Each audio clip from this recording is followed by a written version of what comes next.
Did you know that even the most loving family cannot give you everything you need to be truly happy after 70?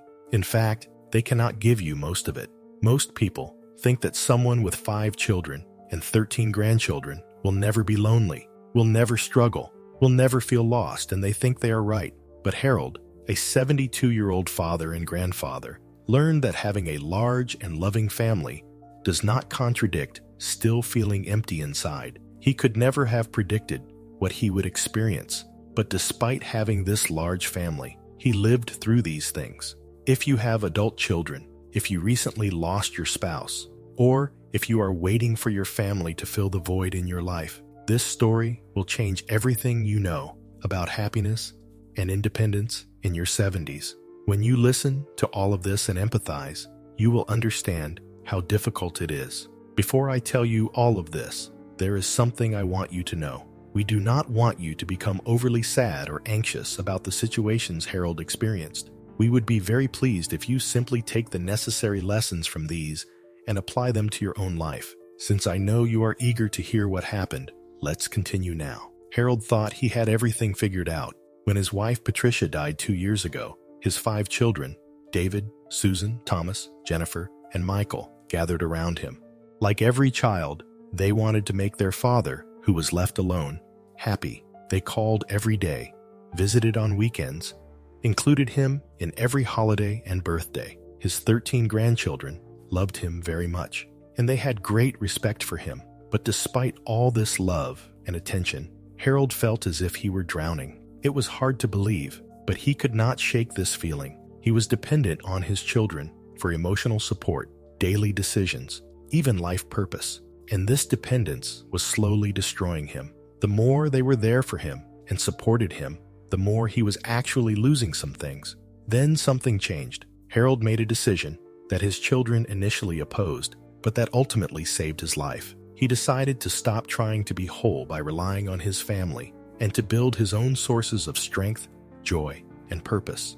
Making and implementing this decision was actually very difficult, but he succeeded. These 7 things he discovered did not replace his family. They could not anyway. They were his family, and he could not give them up. They made him a better father, a better grandfather, and most importantly, a stronger man. Stay until the end, because the last discovery changed everything. It is truly very important. Now let's begin. First, taking back financial control, even when they meant well. After Patricia died, Harold was completely overwhelmed. For 48 years, Patricia had managed the household finances. She paid bills, balanced accounts, handled taxes. After all, everyone in the house had their own specific duties, and she was very satisfied with this. Harold had focused on his career and assumed she would always manage the money. That's how it was for years. But when she died, Harold was completely lost. He was bewildered about what to do. His oldest son, David, immediately stepped in. "Dad, don't worry about any of this. I'll take care of everything." This decision, which seemed well-intentioned, seemed very logical at first glance. At the beginning of everything, this felt reassuring. David took over Harold's bank accounts, paid his bills, managed his investments, and gave him a weekly allowance from his own money. I know it sounds ridiculous when you empathize, but this situation seemed normal at first, and Harold felt like a child, but he thought this was temporary, that David was just helping him during a difficult time. He expected this situation to end within a short time, but months turned into a year. The process unnecessarily dragged on. David was questioning every purchase Harold made. Absurdly, he was accounting for spending his own money. When Harold wanted to buy a new fishing rod, David said, "Dad, you already have 3. This is wasteful. I can almost hear you saying it's none of his business. It's his own money." But these things were happening. When Harold wanted to take his grandchildren to an expensive restaurant for a special dinner, David was lecturing him about unnecessary expenses. Harold felt trapped, belittled, and ashamed. After all, he had given him this permission for a limited time, but his son was crossing all these boundaries. The turning point came when Harold wanted to donate to a veterans charity that meant something to him. His son had really crossed the line this time. David refused and said it was not in the budget. What audacity! Who did he think he was? Harold experienced an outburst of anger he had not felt in years. He had exploded in a way beyond his control. This was his money, his life, his decision. His son had no right to say anything about this. At 71, Harold made an appointment with a financial advisor without telling David. Now, he would receive professional support about what to do and take all the reins into his own hands. He learned that his financial situation was actually quite good. He did not need someone to control his spending. He needed education and confidence, and he was very determined to do this. Within 3 months, Harold took back control of all his accounts. He learned online banking, set up automatic payment systems, and created his own budget. Doing these things was not as difficult as he thought.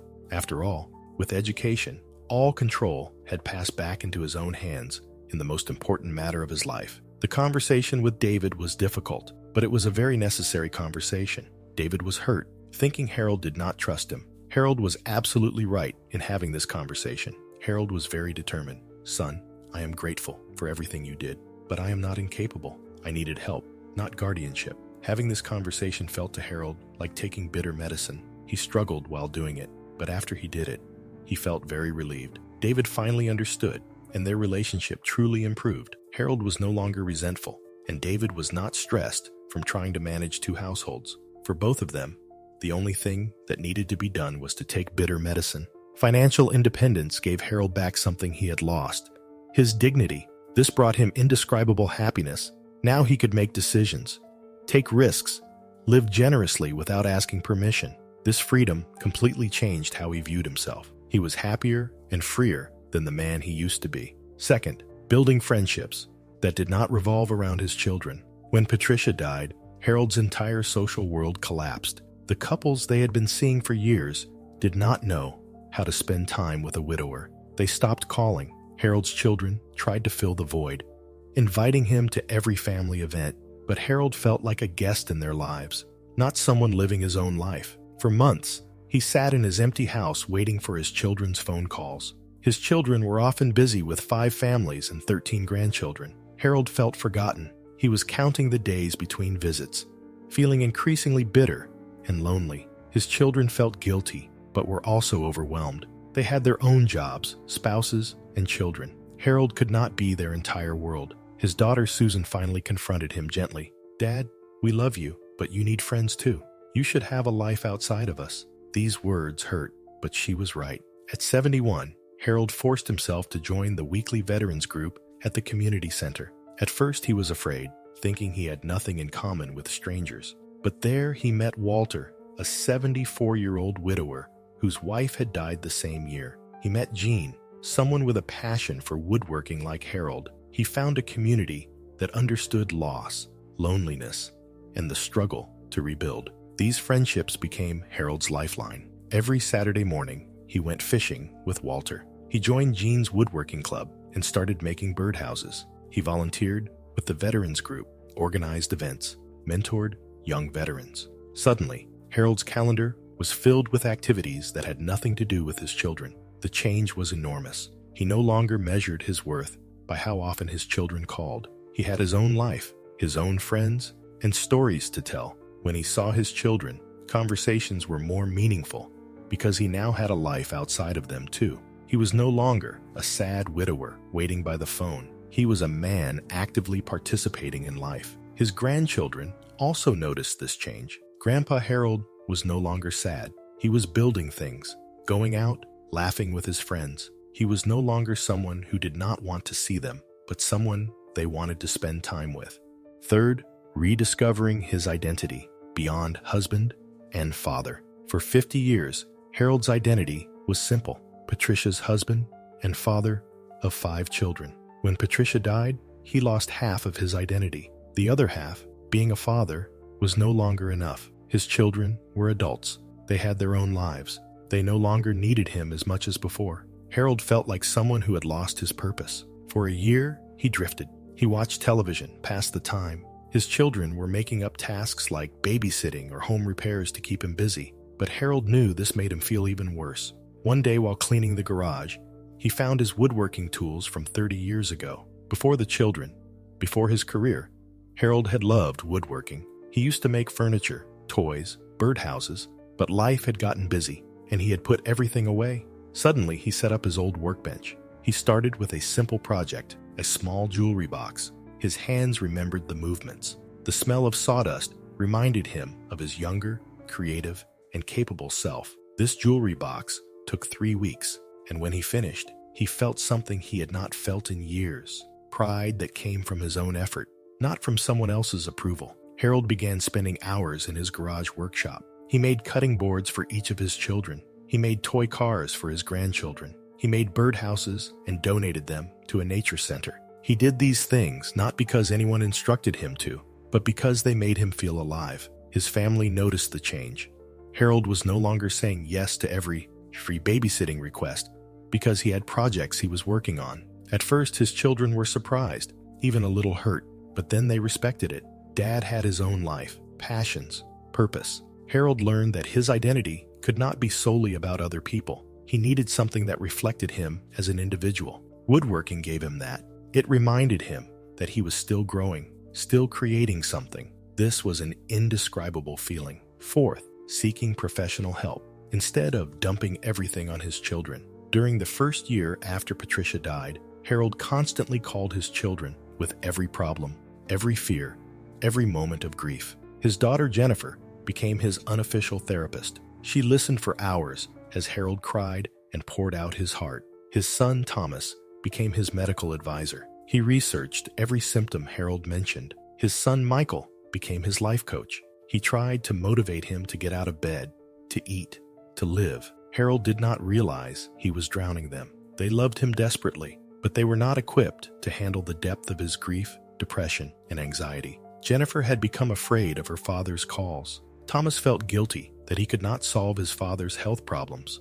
Michael felt helpless, watching his father emotionally collapse. Finally, Jennifer said something brave. "Dad, I love you, but I think you should talk to a professional. I cannot help you the way you need." Harold was hurt at first, but deep down he knew she was right. At 71, Harold started seeing a grief counselor. This was one of the hardest things he had ever done. He was a man of his generation. He believed therapy was for people who could not handle things on their own. But after the first session, something changed. His counselor, Dr. Martinez, did not pity him or try to fix him. She just listened, understood, and gave him tools to process his grief in a healthy way. Harold also found a geriatric doctor who took his complaints seriously. He hired a financial planner who helped him understand his retirement accounts. He joined a grief support group specifically for widowed men. With professional support, Harold stopped burdening his children with things they could not handle. He called them to share good news, to hear about their lives, to be a father, not a patient. His relationship with each of his 5 children improved dramatically, reducing the drama. They no longer felt responsible for Harold's mental health. They enjoyed spending time with him. Harold learned that asking for help was not weakness, but asking the right people, trained professionals, was wisdom. His children loved him, but they were not therapists, doctors, or financial experts. Treating them as if they were was unfair to everyone. Fifth, committing to physical health as his own responsibility. After Patricia died, Harold let himself go. This was truly a complete letting go. He stopped exercising, ate poorly, gained weight, and ignored his health. He was shocked by what he was doing, but he felt as if he could not do anything about it. His children constantly nagged. "Dad, you should walk. Dad, eat something healthy.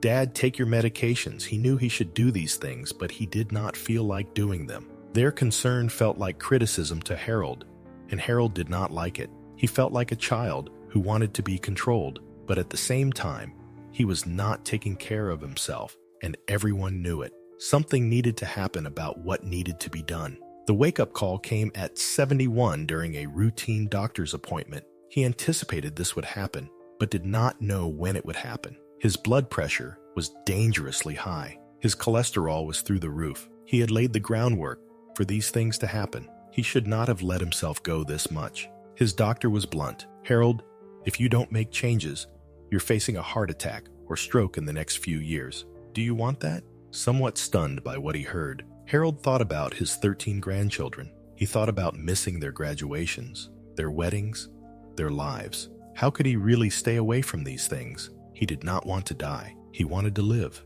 but he was the one who had to make this choice, and he was aware of this. Harold joined a senior fitness program at the local YMCA. Making this decision was a bit difficult for him, but he did it. It was humiliating at first. He was overweight, out of shape, and the oldest person in the class. What did it matter? He was doing this for his own health. But the instructor, a woman named Carol, was patient and encouraging. Harold went 3 times a week. Doing this was now an encouraging activity. He started walking every morning. A routine had gradually formed. He learned to cook healthy meals, something Patricia had always done. Despite what others believed to the contrary, he had been able to do this at this age. The physical changes were visible. He lost 30 pounds. His blood pressure returned to normal. He had energy again. Experiencing these things was indescribable happiness, but the psychological changes were deeper. Harold felt strong. He had controlled his own body, his own health, and succeeded. He had done everything in his power to achieve these things. He was not a victim of aging. He was someone actively fighting it. He was no longer just anyone. He was someone who could change things. His children stopped nagging him because there was no need. Harold was taking care of himself, not because they told him to, but because he wanted to live fully for however many years he had left. He had wanted this himself and succeeded. 6th, reconnecting with faith on his own terms. Since Patricia died, Harold had been angry at God. He stopped going to church, stopped praying, stopped believing that any higher power cared about his suffering. His children gently encouraged him to return to his faith, but Harold resisted. He felt abandoned by God and did not want empty religious cliches. But at 72, the anger transformed into something else, a need for understanding, a search for peace, something bigger than his own pain. Harold started going to a small church near his house, not the church he attended with Patricia, but a new place where no one knew his story. He did not go there because his children wanted him to, or because he felt obligated. He went to make peace with death, with loss, with the finitude of life. He started reading spiritual books, meditating, and praying again, not for miracles, but for acceptance and peace. Harold's faith evolved into something personal and deep.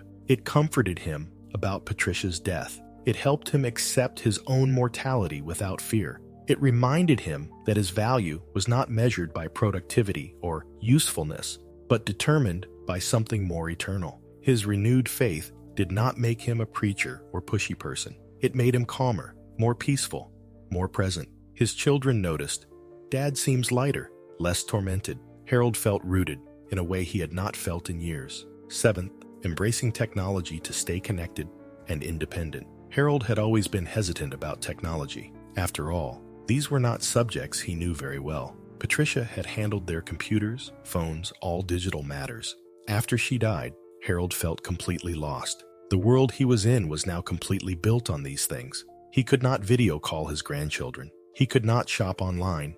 Not being able to do even these simple tasks seriously upset him. He was dependent on his children for everything related to technology. This made him feel old, inadequate, and dependent. On the contrary, Harold was much more than these descriptions, and he was certain of this. His 16-year-old granddaughter Emma offered to teach him. He was truly very happy to hear this. Now, he could get rid of these bad feelings. Every Sunday afternoon, Emma came and patiently showed Harold how to use his smartphone, how to make video calls, send emails, and navigate social media. This process was a bit painful for both Emma and Harold, but both were determined. At first, Harold was frustrated and wanted to give up, but Emma was patient, and Harold slowly began to learn. This situation gave hope to both of them. Technology transformed Harold's independence. He had taken another big leap for himself and succeeded. Now, he could video call any of his 13 grandchildren whenever he wanted. He joined online woodworking communities, and he made friends. He ordered tools and materials online. In the old days, he would have had to call his children dozens of times for these things. He used apps to manage his medications and appointments. He even opened a small Facebook page to share photos of his woodworking projects. Although it seemed simple, accomplishing this gave him perfect confidence and independence in this age. Harold also invested in practical technologies, a medical alert device, a smart speaker that reminded him to take his medication, and a Ring doorbell so he could see who was at the door. These tools made him feel safer and more independent. His granddaughter had helped him, and he had succeeded. The change was powerful. Harold was no longer waiting for his children to solve his problems or connect him to the world. He had the tools and knowledge to do it himself, and this independence at 72 felt like freedom. Final thoughts. Harold's journey was not about loving his family less. He would not want that anyway. It was about loving himself enough to stop relying on them for everything. Both he and his children and grandchildren easily understood and adapted to this simple concept. His 5 children and 13 grandchildren